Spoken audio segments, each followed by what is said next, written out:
Olá, eu sou Eliude e esta é a leitura de Espinhos no Bosque Sagrado. Hoje continuaremos lendo o capítulo 18, O Monte dos Deuses da Guerra. Falando sobre uma época futura, Isaías declarou: E acontecerá nos últimos dias que se firmará o monte da casa de Yahweh para liderar todos os montes, e se levará por cima dos bosques e subirão a ele todas as nações. E irão muitos povos e dirão: Venham, vamos subir ao monte de Yahweh, a casa do El de Jacó, para que nos ensine os seus caminhos e andemos em suas veredas, porque de Sião sairá a lei e de Jerusalém a palavra de Yahweh. Agora, Isaías já não está mais se dirigindo ao seu povo, mas a uma geração que viveria nos últimos dias. E se está falando da nossa geração ou de alguma geração que viverá daqui a 200 ou 800 anos, não sabemos.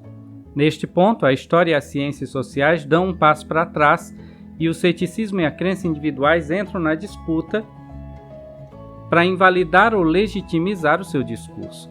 O fato é que o El de Jacó era o mesmo El de Abraão, aquele homem de carne e ossos que viajava pelo deserto e que, sob a sombra de uma árvore, jantou com o velho patriarca e conversou com ele sobre eventos futuros.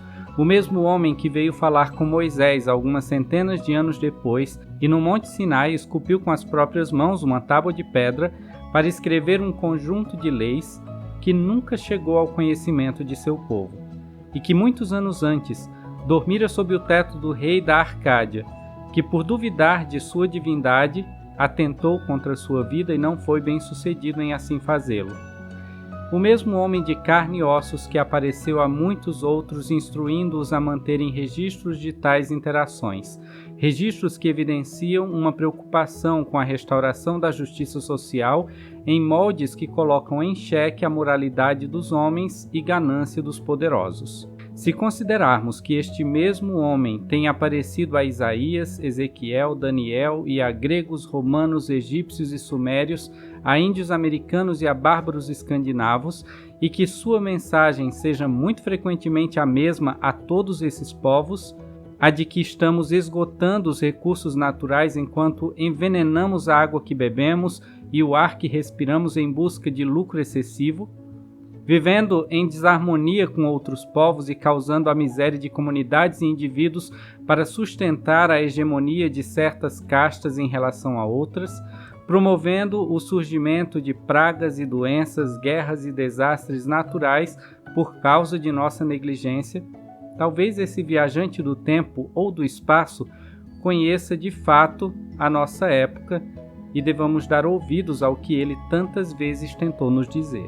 E se os céticos vencem o debate e não há viajante algum, então tais escritores simplesmente criaram esses mitos para justificar sua indignação contra o poder constituído de sua época, alertando o povo para a superficialidade de seu estilo de vida e para as injustiças sociais que estavam cometendo. Se assim for, devemos fazer igual esforço para ouvir tais autores, pois conhecem a natureza humana de uma maneira assustadoramente profunda. Eles notam as armadilhas que colocamos pelo caminho e os desastres naturais e sociais dos quais nós mesmos acabamos sendo vítimas. E se foram capazes de enxergar o que a maioria dos homens de seu tempo falhou em perceber, isto já valida o seu discurso. Então, que monte foi esse que Isaías disse que se firmaria no cume dos montes e que se elevaria acima dos bosques? Os bosques representavam locais de adoração e culto, enquanto os montes representavam as moradas sagradas das divindades,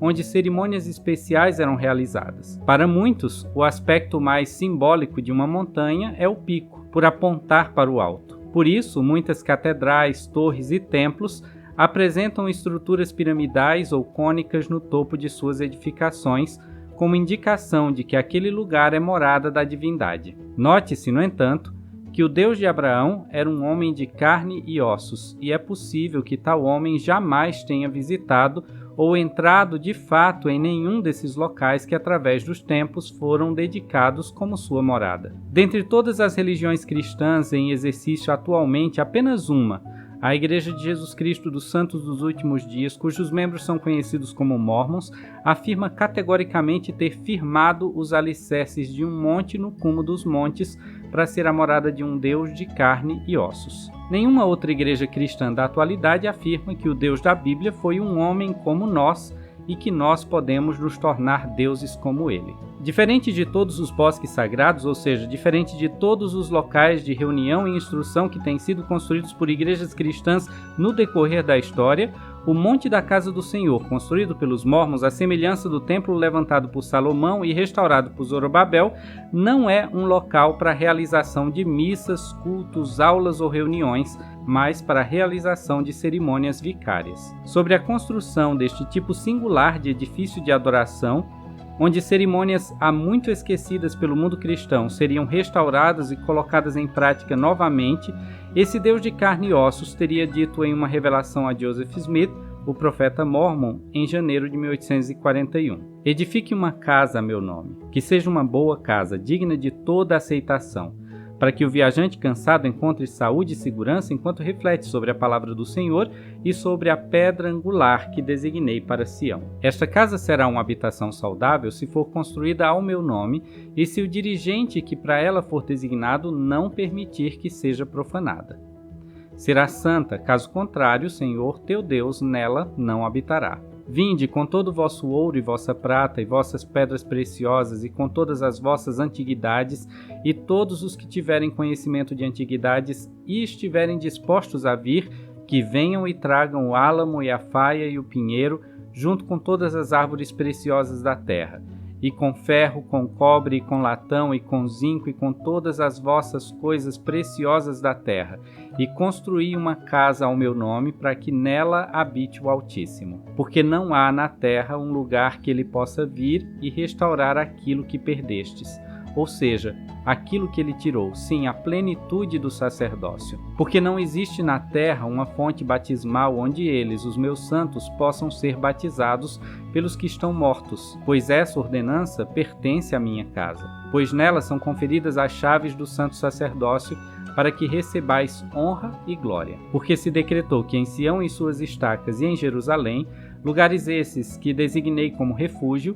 estarão os lugares para os vossos batismos pelos vossos mortos. E também em verdade vos digo, como me serão aceitáveis vossas abluções, se não as fizerdes em uma casa construída ao meu nome? Pois por esta razão mandei Moisés construir um tabernáculo que deveria carregar consigo pelo deserto, e construir uma casa na terra da promissão para que se revelassem as ordenanças que estiveram ocultas desde antes da fundação do mundo. Portanto, em verdade vos digo que vossas unções e vossas abluções e vossos batismos pelos mortos e vossas assembleias solenes e memoriais dos vossos sacrifícios feitos pelos filhos de Levi por vós e os vossos oráculos nos lugares santíssimos onde recebeis conhecimento e os vossos estatutos e juízos para o início das revelações e o alicerce de Sião e para a glória, honra e investidura de todos os seus munícipes, são prescritos pela ordenança de minha casa santa, a qual meu povo sempre recebe ordem de construir a meu santo nome, pois digno-me revelar à minha igreja coisas que têm sido mantidas ocultas desde antes da fundação do mundo, coisas pertinentes à dispensação da plenitude dos tempos. Se trabalhardes com toda a vossa força, consagrarei este local para que se torne santo.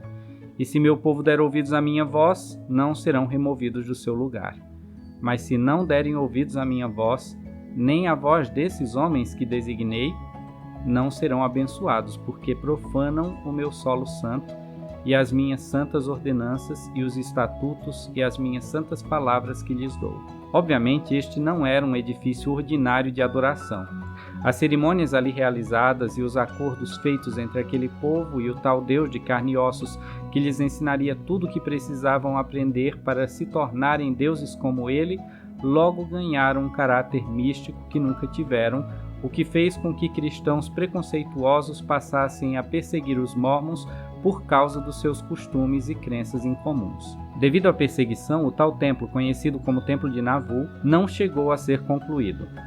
A morte de Joseph Smith em 1844, assassinado por um desses grupos de extermínio, intensificou o clima de dissensões e discórdia entre os próprios mormons e a perseguição externa aumentou. Naquele mesmo ano, tiveram que deixar a cidade às pressas. Como precisavam de dinheiro para financiar a viagem rumo às montanhas rochosas do oeste americano, onde por fim viriam a se estabelecer, os sucessores de Smith tentaram arrendar o edifício em construção para a Igreja Católica.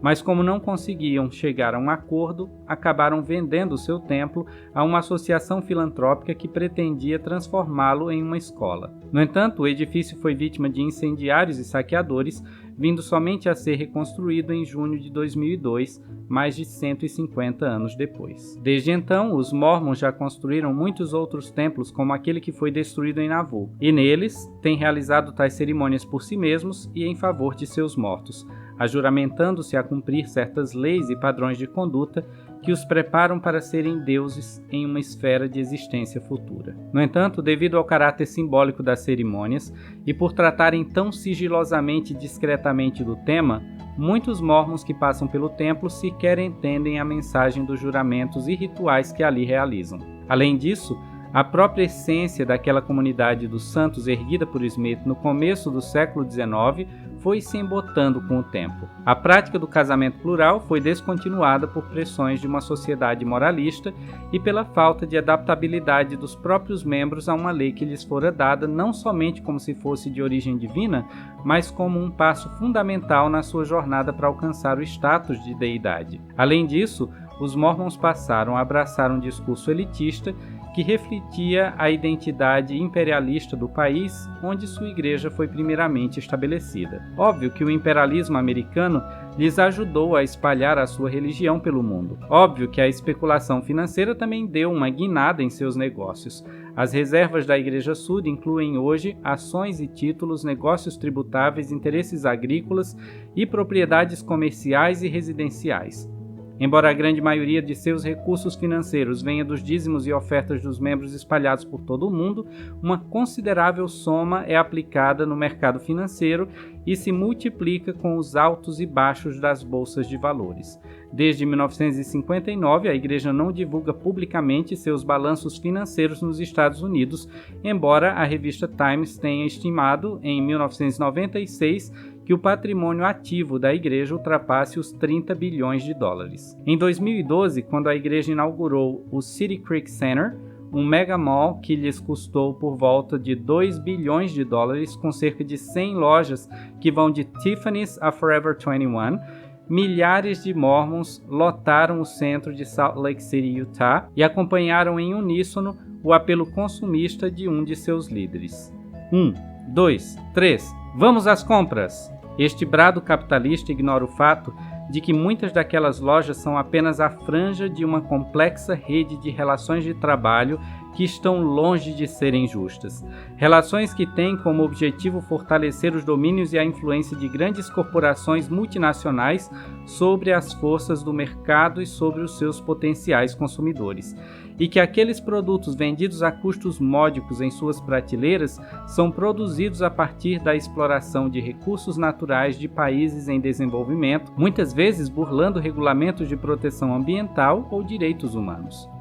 Em um estudo conjunto realizado em 2016, a Organização Mundial do Trabalho, a Organização Internacional para Imigrantes e o Grupo de Defesa dos Direitos Humanos Walk Free Foundation registraram naquele ano mais de 40 milhões de pessoas, 75% das quais eram mulheres e crianças, submetidas a relações de trabalho análogas ao trabalho escravo, muitas delas em grandes empresas e corporações como Dell, HP, Apple, Coca-Cola, Nestlé, Hershey's, Forever 21, Gap, Nike, Adidas, Zara, Victoria's Secret e Walmart, que alegaram necessitar da prática para garantirem preços competitivos em seus produtos. Além do apoio em massa a um sistema neoliberal imperialista e desleal, mormons em todo o mundo têm demonstrado interesse pela agenda moralmente conservadora e eticamente duvidosa de partidos políticos que defendem os interesses de uma minoria elitista e dona dos meios de produção, responsáveis pela exploração dos recursos naturais e humanos, um descuido que tem colocado nações em risco e aumentado a incidência de injustiça social e guerras civis. Voltando a Isaías, que descreveu o cenário mundial quando aquele templo fosse finalmente edificado no topo dos montes, um templo que se elevaria acima das crenças e práticas das religiões que se espalhariam entre os povos nos últimos dias, disse o profeta: E ele julgará entre as nações e repreenderá muitos povos, e estes converterão as suas espadas em enxadões e as suas lanças em foices. Uma nação não levantará espada contra outra nação, nem aprenderão mais a guerrear. Pelo jeito, teremos que esperar um pouco mais, até que tal profecia se cumpra de fato. Assim como Hesíodo, Isaías entendia que o consumismo exagerado e a ganância de nações e corporações enfraqueceria os valores éticos de líderes políticos e magistrados, o que promoveria desigualdade, miséria e guerras pelo mundo. Ele apontava como saída o trabalho saudável e o cuidado com os recursos naturais. Assim continuam as suas previsões para os últimos dias. Mas a casa de Jacó desamparou seu povo porque se encheram de costumes do leste e se tornaram decaídos como os filisteus, e associam-se com os filhos dos estrangeiros, e a sua terra está cheia de prata e ouro, e não tem fim os seus tesouros. Também a sua terra está cheia de cavalos, e os seus carros não têm fim. Ídolos se espalham pela nação, e o povo se inclina perante a obra de suas mãos, diante daquilo que fabricaram os seus dedos. Mas o Adão humilhado e explorado pelos homens não os perdoará. Vocês entrarão nas rochas e se esconderão nos escombros, fugindo da presença espantosa de Yahweh e da glória de sua majestade. Os olhos de altivez dos homens serão abatidos e as castas reduzidas a pó, e só Yahweh será exaltado naquele mesmo dia. Pois naquele dia o Yahweh Shabaoth se levantará contra todo o soberbo e altivo, e contra todo o que se exalta, a fim de que assim ele seja abatido, e contra todos os cedros do Líbano, altos e sublimes, e contra todos os carvalhos de Bazã, e contra todos os montes altos, e contra todos os outeiros elevados, e contra toda a torre alta, e contra todo o muro fortificado, e contra todos os navios de Tarsis, e contra todas as pinturas desejáveis. E a arrogância do homem será humilhada, e a sua altivez se abaterá, e só Yahweh será exaltado naquele dia.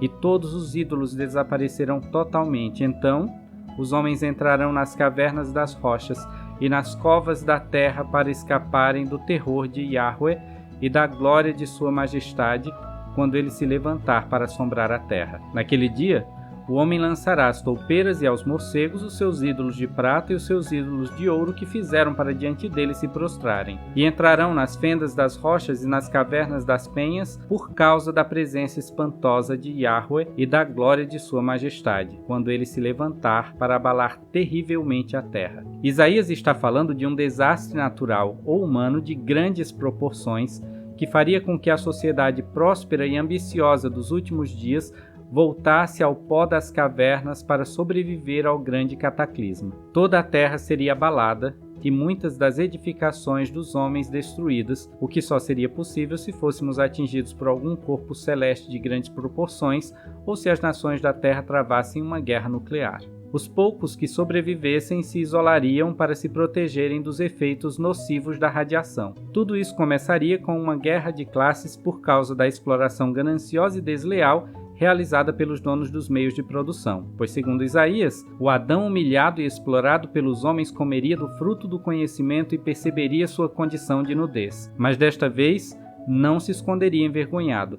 Ele se levantaria contra aqueles que lhe despiram de seus direitos e fizeram com que se sentisse inadequado em sua presença, aqueles que se aproveitaram do seu trabalho para enriquecerem.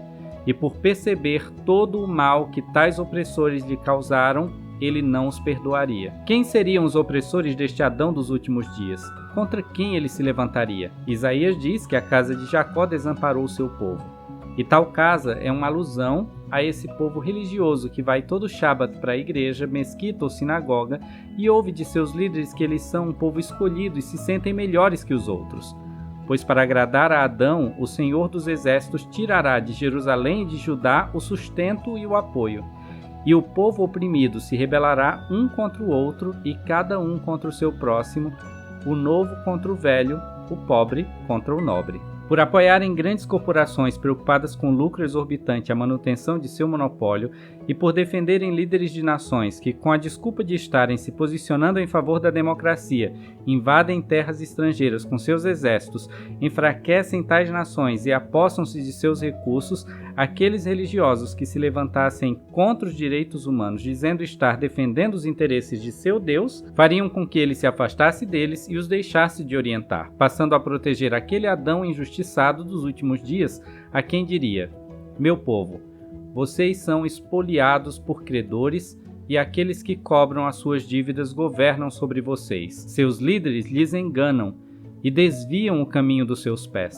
Na versão de Almeida deste versículo, a palavra Wanashim, que é plural de Nashá, que significa credor ou agiota, foi traduzida como esposa ou mulher, que apesar de ser uma possibilidade real de tradução, pelo contexto é facilmente descartada, a menos que o tradutor tenha uma percepção misógina da mulher. E a palavra meolel, que é o que alguém faz, foi traduzida como criança, em decorrência do equívoco anterior. Como está descrevendo nossos dias, Isaías faz neste versículo uma referência clara aos grandes bancos e financiadoras que extorquem a todos com juros abusivos e elegem políticos a fim de manipularem as cordas da democracia, decidindo os rumos das nações.